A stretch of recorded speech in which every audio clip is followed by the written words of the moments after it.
nuko rero ni gikisaha zitandatu zirenga ko iminota 10 gusa ni wamanya rero wo kumviriza amakuru avugwa muri mu Kirundi nayo katuyashikizwe n'umugenzi wacu Armel BIGIRIMANA reka ndamuye kaze n'nganda muramutsa mahoro Armel. Ndakora mukije tufi ndabara mukije inshuti bakunze muri komatega amatwi ibiganiro bya Radio Magata MCFM sangwa ikaze makuru yuno munsi genekerezo rya 4 Myandagaro umwaka wa 2020 nayagizwe n'ingingo nkuru zikurikira.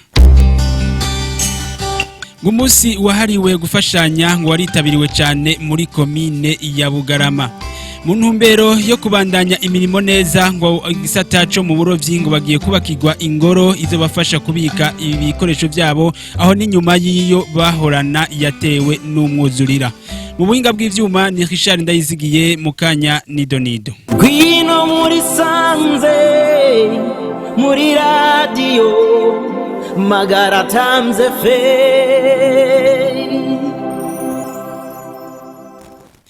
Ndasubiye ko baramutsa ngo umunsi wahariwe gufashanya ngo waritabiriwe cyane muri komine ya Bugarama hakaba haratorokanijwe ibyankenerwa ku buzima bwa kiremwa muntu ivyo navyo bikazofashwa bantaho nikora n'abandi bose ataho bigejeje reke tubibutse yuko uwo munsi wahimbaje higenekerezo rya mbere Myandagaro uno mwaka reka dutege amatwi umuhanuzi wa mustanteri wa komine ya Bugarama aho atwiganira uko ico gikorwa cagenze akaba yavugiye kuri mikro ya mugenzi wacu Richard Ndayizigiye. Turiko turatororokanya raporo yavuye ku misozi itandukanye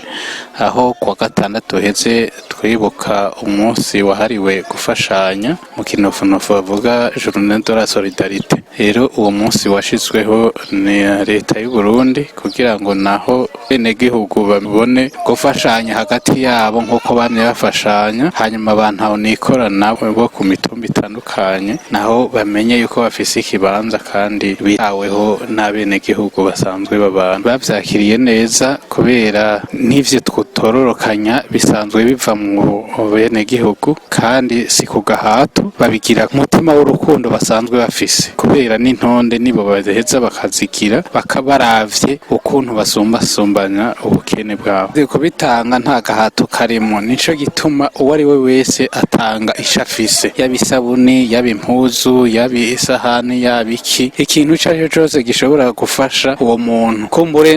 hana itandukanye hariho benshi usanga bimwe bagira bati ibi ntibigikora canke ibiki mugabo ugasanga bishobora gukora handi rero ivyo oye turabisaba mu miryango itandukanye kugira ngo bishobore gufasha uyu nauri turafise inzego zitandukanye zijejwe ico gikorwa cyo kuvyegeranya ku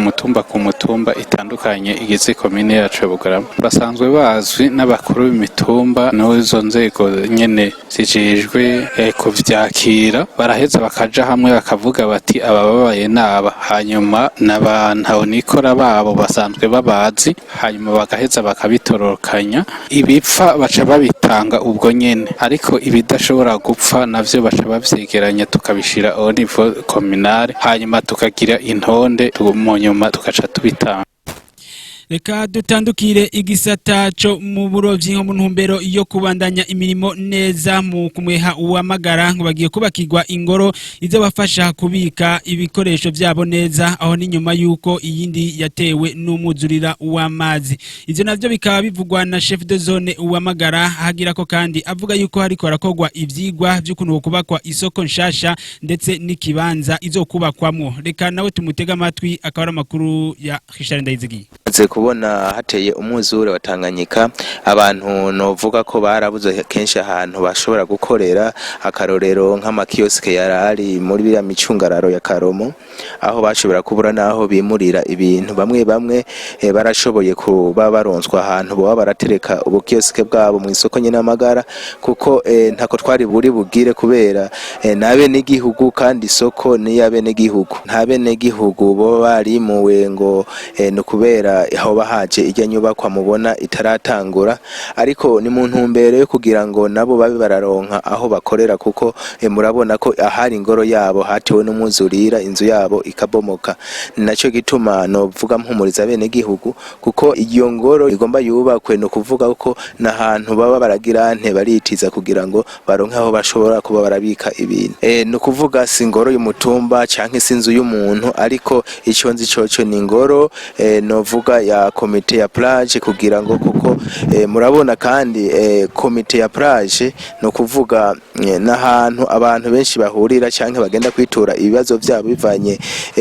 n'ingorane ziba zihari canke bakayagiraho ivyerekeye uburovyi canke amanama y'ivyerekeye uburovyi. Amajambo aravugwa cyane ko kumenga abenegihugu ntibabishimye ariko nkabaremesha kandi novuga hajya siho hazobo kubakwa isoko bivanye nuko mazi twabonye yegereze cyane isoko izimurirwa ahandi. Kuvuga novuga yuko ubwambere ico narinje coco hari isoko ariko mu gihe tumaze guterwa n'umuzurira abajijwe kupima isoko baraje bararaba ati no kuvyukuri nta soko yo kubakwa kuko yoba yubatswe mu mazi baca baragerageza bavuga ati isoko bazoraba ahandi hantu bashobora kuyimurira kugira ngo ishobore kuba ari ahantu heza atangorane atantambamye zo hava bitera. Je novuga ko batiyadukije kuko novuga ko administration ibizi ko kandi na jewe nka chef de zone Magara hari ico ndabizi ko kuko